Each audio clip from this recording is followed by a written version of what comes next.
Welcome to my self study.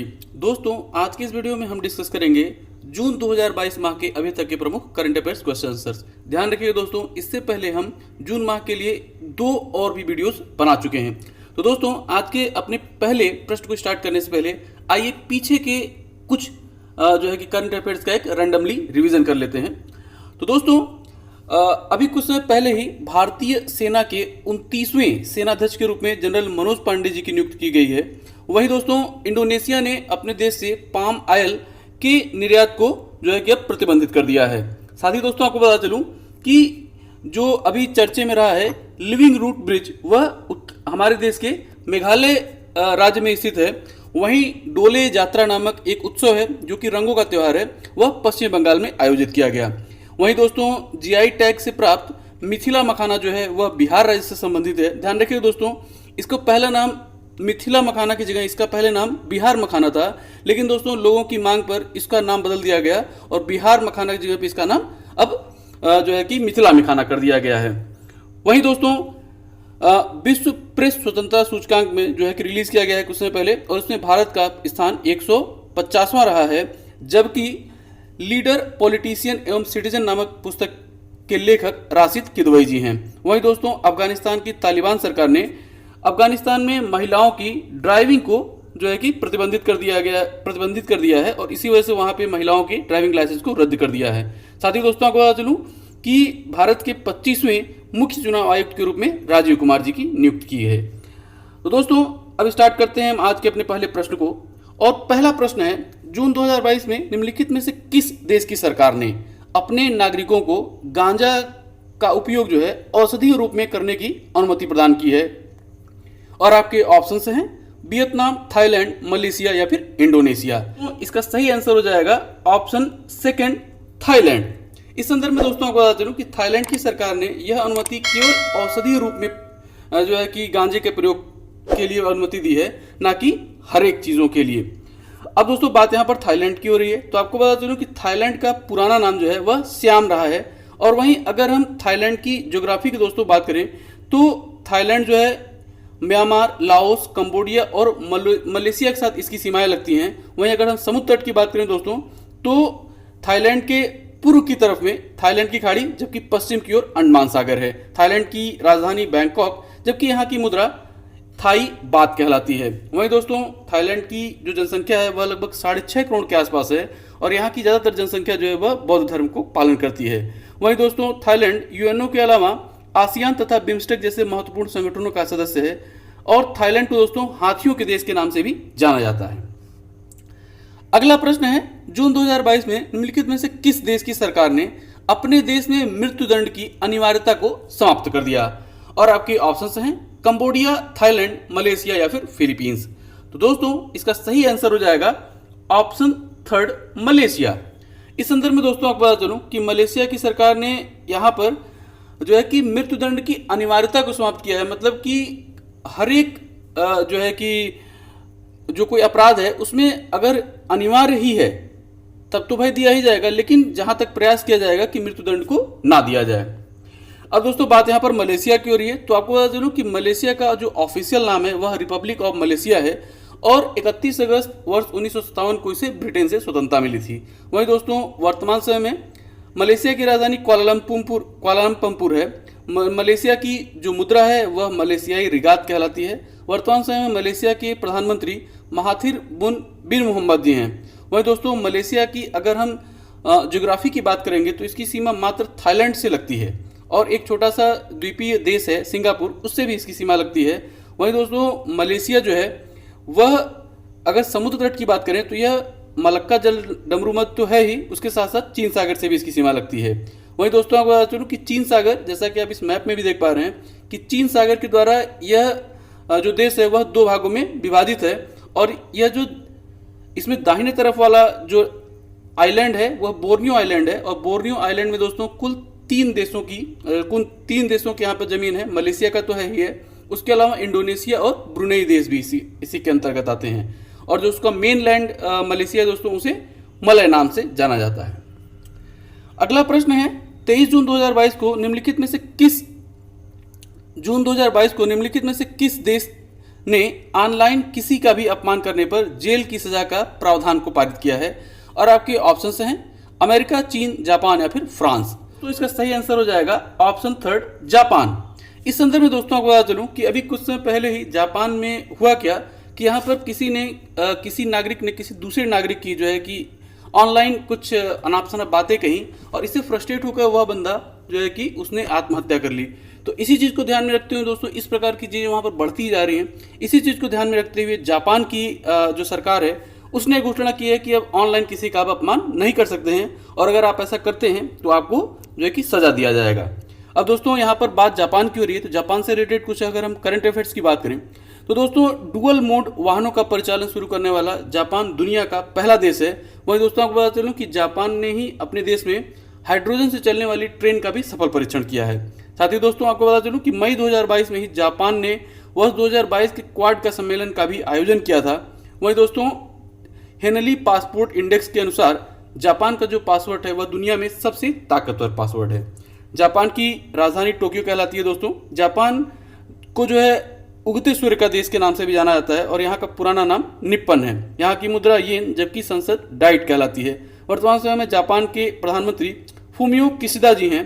वहीं दोस्तों आपको बता चलूँ कि यह जो जापान है वह यूएनओ के अलावा क्वाड का भी सदस्य है। जबकि युद्धाभ्यासों की बात करें दोस्तों तो भारत के साथ धर्म गार्डियन और जिमेक्स नामक युद्धाभ्यास जापान के साथ किया जाता है। अगला प्रश्न है, जून 2022 में भारतीय नौसेना ने निम्नलिखित में से किस देश के साथ कॉर्पेट नामक युद्धाभ्यास के 38वें संस्करण को किया? और आपके ऑप्शन हैं सिंगापुर, मलेशिया, इंडोनेशिया या फिर थाईलैंड। तो दोस्तों इसका सही आंसर हो जाएगा ऑप्शन थर्ड, इंडोनेशिया। यहीं पर दोस्तों अगर हम बात इस कॉर्पेट युद्धाभ्यास की करें तो यह इसका 37वां संस्करण था और इस संस्करण का आयोजन दोस्तों मलक्का जलडमरू मध्य के मध्य में और इसके बाद अंडमान सागर में भी इसका आयोजन किया गया। अब दोस्तों अगर हम वर्ष 2022 के कुछ प्रमुख युद्धाभ्यासों की बात करें तो एक बहुत ही महत्वपूर्ण युद्धाभ्यास है दोस्तों कोबरा वॉरियर। और कोबरा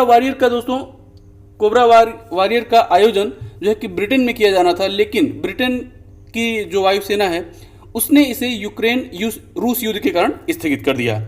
वहीं दोस्तों आपको बता चलूं कि श्रीलैक्स नामक युद्धाभ्यास भारत और श्रीलंका के बीच होता है और इस वर्ष इसका 9वें संस्करण का आयोजन विशाखापत्तनम तथा अंडमान निकोबार द्वीप समूह किया गया। वहीं दोस्तों जैसा कि मैंने आपको बताया कि धर्म गार्डियन नामक युद्धाभ्यास जापान के साथ होता है और इस बार इसका आयोजन कर्नाटक के बेलगाम में किया गया। वहीं दोस्तों भारतीय नौसेना के द्वारा मिलन नामक एक बहुराष्ट्रीय युद्धाभ्यास का आयोजन जिसमें कुल 46 देशों की सेनाओं ने भाग लिया, इसका आयोजन भारतीय नौसेना द्वारा विशाखापट्टनम में किया गया। वहीं दोस्तों दसलिक नामक युद्धाभ्यास भारत और उज्बेकिस्तान की सेना के द्वारा किया गया। वरुण नामक वार्षिक युद्धाभ्यास भारत और फ्रांस के बीच में वह कि प्रतिवर्ष होता है, जैसा कि आप भी दोस्तों जानते हैं। वहीं दोस्तों एक और युद्धाभ्यास को आप याद रखिएगा, ईस्टर्न ब्रिज नामक जो युद्धाभ्यास था वह भारत और ओमान की वायुसेना के बीच में हुआ है। वहीं दोस्तों खंजर 2022 नामक युद्धाभ्यास भारत और किर्गिस्तान के बीच में हिमाचल प्रदेश के बकलो शहर में आयोजित किया गया। अगला प्रश्न है, जून 2022 में निम्नलिखित में से कौन सा राज्य देश का सबसे बड़ा चीनी उत्पादक राज्य बना? और आपके ऑप्शंस हैं उत्तर प्रदेश, महाराष्ट्र, तमिलनाडु या फिर कर्नाटक। तो दोस्तों इसका सही आंसर हो जाएगा ऑप्शन सेकंड, महाराष्ट्र। इस संदर्भ में दोस्तों को बता चलूं कि अभी तक जो है यह हमारा उत्तर प्रदेश जो है कि देश का सबसे बड़ा चीनी उत्पादक राज्य था, लेकिन दोस्तों इस वर्ष यानी कि वर्ष 2022 में जो है कि महाराष्ट्र ने उत्तर प्रदेश को पीछे छोड़ते हुए पहला स्थान हासिल कर लिया। अब दोस्तों बात यहाँ पर महाराष्ट्र की हो रही है, तो आपको बता चलूं कि महाराष्ट्र राज्य की स्थापना 1 मई वर्ष 1960 को हुई थी और वहीं दोस्तों क्षेत्रफल तथा जनसंख्या दोनों के ही मामलों में महाराष्ट्र देश का दूसरा सबसे बड़ा राज्य है। महाराष्ट्र की राजधानी मुंबई है जिसे देश की आर्थिक राजधानी के नाम से जाना जाता है। वहीं दोस्तों महाराष्ट्र में लोकसभा की 48 जबकि राज्यसभा की 19 सीटें आती हैं। वर्तमान समय महाराष्ट्र के मुख्यमंत्री उद्धव ठाकरे जी हैं जबकि राज्यपाल भगत सिंह कोश्यारी। वहीं दोस्तों अगर हम महाराष्ट्र के प्रमुख कृषि उत्पादों की बात करें तो महाराष्ट्र में दोस्तों कपास, चीनी और प्याज की प्रमुख जो है कि उत्पादन होता है। वहीं महाराष्ट्र रिलेटेड अगर प्रमुख जीआई टैग्स की बात करें दोस्तों तो चीकू, अल्फांसो आम, कोल्लम चावल तथा सफ़ेद प्याज आदि प्रसिद्ध हैं। अगला प्रश्न है, दक्षिण अफ्रीका से पुनर्वास के लिए भारत लाए जा रहे चीतों को, एशियाई चीतों को जो कि लाया जा रहा है, उन्हें कूनो राष्ट्रीय उद्यान में रखा जाएगा। तो आपको बताना है दोस्तों कि यह राष्ट्रीय उद्यान किस राज्य में स्थित है, और आपके ऑप्शन हैं राजस्थान, मध्य प्रदेश, गुजरात या फिर कर्नाटक। तो दोस्तों इसका सही आंसर हो जाएगा ऑप्शन सेकंड, मध्य प्रदेश। इस संदर्भ में दोस्तों आपको बता चलूं कि जैसा कि आप जानते हैं कि वर्तमान समय में भारत में जो है कि चीतों को विलुप्त प्राय घोषित कर दिया गया है, मतलब चीता जो है अब हमारे देश में है ही नहीं। तो इसलिए दोस्तों चीतों की संख्या को बढ़ाने के लिए हम लोग दक्षिण अफ्रीकी देश, ये एक अफ्रीका कॉन्टिनेंट का एक देश है दक्षिण अफ्रीका, जैसा कि आप जानते हैं, तो दक्षिण अफ्रीका से चीतों को हमारे देश लाया जा रहा है और उनको मध्य प्रदेश के कूनो राष्ट्रीय उद्यान में रखा जाएगा। अब दोस्तों बात यहाँ पर महाराष्ट्र, मध्य प्रदेश की हो रही है, तो मध्य प्रदेश से रिलेटेड कुछ अगर हम इंपॉर्टेंट फैक्ट्स की बात करें दोस्तों, तो मध्य प्रदेश का इंदौर जो शहर है वह देश का सबसे स्वच्छ शहर है। वहीं दोस्तों इंदौर ही जो है वह देश का पहला वाटर प्लस शहर भी है। ध्यान रखिएगा दोस्तों कि अभी कुछ समय पहले ही मध्य प्रदेश के ग्वालियर शहर में देश के पहले ड्रोन ट्रेनिंग स्कूल की स्थापना करने की घोषणा की गई है। वहीं दोस्तों मध्य प्रदेश के महू शहर में देश के पहले भारतीय सेना के द्वारा देश के पहले क्वांटम प्रयोगशाला को भी स्थापित किया गया है। दोस्तों बात यहाँ पर मध्य प्रदेश की हो रही है, तो आपको बता चलूं कि मध्य प्रदेश को सोया प्रदेश तथा बाघ प्रदेश के नाम से भी जाना जाता है। मध्य प्रदेश की राजधानी भोपाल, वर्तमान समय में यहाँ के मुख्यमंत्री शिवराज सिंह चौहान जी हैं जो कि भाजपा पार्टी से बिलोंग करते हैं। वहीं राज्यपाल मंगू भाई छगन भाई पटेल जी हैं। मध्य प्रदेश से विधानसभा की कुल 231 सीटें हैं, जबकि लोकसभा की 29, वहीं राज्यसभा की 11 सीटें हैं। वहीं दोस्तों अगर हम मध्य प्रदेश के प्रमुख खनिजों की बात करें तो हीरा और तांबा यहाँ के प्रमुख खनिज हैं, जबकि सोयाबीन और दालें यहाँ के प्रमुख कृषि उत्पाद हैं। वहीं दोस्तों कड़कनाथ मुर्गा और चिन्नौर चावल ये यहाँ के प्रमुख जीआई टैग प्राप्त सामान हैं। अगला प्रश्न है, जून 2022 में जारी एक रिपोर्ट के अनुसार दुनिया का सबसे रहने योग्य शहर कौन सा है, और आपके ऑप्शन हैं Vienna Austria, Copenhagen Denmark, Zurich Switzerland या फिर ऑकलैंड न्यूजीलैंड। तो दोस्तों इसका सही आंसर हो जाएगा ऑप्शन फर्स्ट, वियना ऑस्ट्रिया। यहीं पर दोस्तों अगर हम दिए गए अन्य ऑप्शंस की बात करें तो पहले स्थान पर तो ऑस्ट्रिया की राजधानी वियना है ही, दूसरे स्थान पर डेनमार्क की राजधानी कोपेनहेगन, जबकि तीसरे स्थान पर स्विट्जरलैंड का शहर ज्यूरिख है। वहीं दोस्तों जो ऑप्शन 4 दिया हुआ है ऑकलैंड न्यूजीलैंड, यह पिछले वर्ष यानी कि वर्ष 2021 में दुनिया के सबसे रहने योग्य शहरों की सूची में सबसे नंबर 1 पर था। अब दोस्तों अगर हम यहीं पर मैं आपको एक चीज और भी बता चलूं कि यह जो सूची है वह एक संस्था द्वारा जारी की गई है और उसका नाम है the economics unit, the economics intelligence unit. और दोस्तों यहीं पर दोस्तों अगर हम कुछ अन्य महत्वपूर्ण शहरों की बात करें तो मेलबर्न तथा ओसाका यह दोनों संयुक्त रूप से 10वें स्थान पर हैं। वहीं फ्रांस की राजधानी पेरिस 24वें स्थान पे, जबकि बेल्जियम की राजधानी ब्रुसेल्स 39 यानी कि 39वें स्थान पर थी। वहीं दोस्तों बार्सिलोना 35वें स्थान पर रहा। वहीं दोस्तों अगर हम अपने देश भारत की बात करें तो भारत से जो है कि कोई भी शहर टॉप 100 में नहीं रहा है, और भारत की राजधानी दिल्ली 140वें, मुंबई 141वें, चेन्नई 142वें स्थान पर रही। वहीं दोस्तों अहमदाबाद का स्थान 143वां रहा, जबकि दोस्तों बेंगलोर का स्थान 146वां रहा। इसे आप याद रखिएगा। अगला प्रश्न है, जून 2022 में संपन्न हुए चौथे खेलो इंडिया यूथ गेम्स में निम्नलिखित में से किस राज्य को शीर्ष स्थान प्राप्त हुआ, और आपके ऑप्शन हैं हरियाणा, महाराष्ट्र, कर्नाटक या फिर मणिपुर। तो दोस्तों इसका सही आंसर हो जाएगा ऑप्शन फर्स्ट, हरियाणा। वहीं पर दोस्तों अगर हम दूसरे, तीसरे और चौथे क्रम की बात करें तो इस क्रम में दोस्तों जिस क्रम में ऑप्शंस दिए हुए हैं, यानी कि पहले क्रम पे तो हरियाणा है ही, दूसरे क्रम पे महाराष्ट्र, तीसरे क्रम पे कर्नाटक, जबकि चौथे नंबर पे मणिपुर रहा है।